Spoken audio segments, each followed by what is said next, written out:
एक मूर्तिकार और एक पत्थर की छोटी सी मोटिवेशनल कहानी। एक बार एक मूर्तिकार एक पत्थर को छेनी से हथौड़ी से काट कर मूर्ति का रूप दे रहा था। जब पत्थर को काटा जा रहा था तो उसे बहुत दर्द हो रहा था। कुछ देर तो पत्थर ने दर्द सहन कर लिया, लेकिन उसका धैर्य जवाब देने लगा।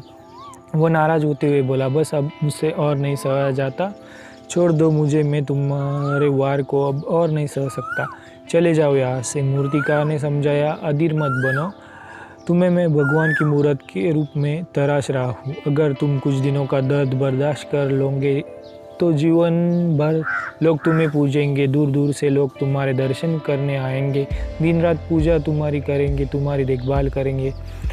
और ऐसा कहकर उसने अपना औजार उठाए ही तो पत्थर क्रोधित होते हुए बोला कि मुझे मेरी ज़िंदगी खुद जीने दो। मैं जानता हूँ कि मेरे लिए क्या अच्छा है और क्या बुरा है। मैं आराम से यहाँ पर पड़ा रहता हूँ, चले जाओ। मैं अब ज़रा भी तकलीफ़ नहीं सहन कर सकता।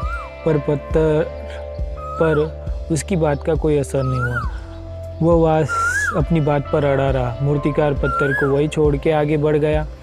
सामने ही उसके एक दूसरा अच्छा पत्थर दिख गया। उसने उससे उठाया और मूर्तिकार ने उसकी मूर्ति बना दी। दूसरे पत्थर ने दर्द बर्दाश्त कर लिया और वो भगवान की मूर्ति बन गया। लोग रोज़ उसे फूल और फूल की माला चढ़ाने लगे। दूर दूर से लोग उसके दर्शन करने के लिए आने लगे।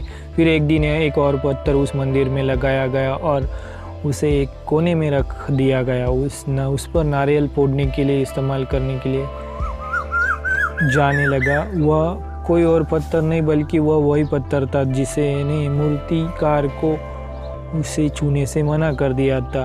अब वह मन ही मन में पछता रहा था कि काश उसने उस वक्त दर्द सह लिया होता तो आज समाज में उसको भी सम्मान होता।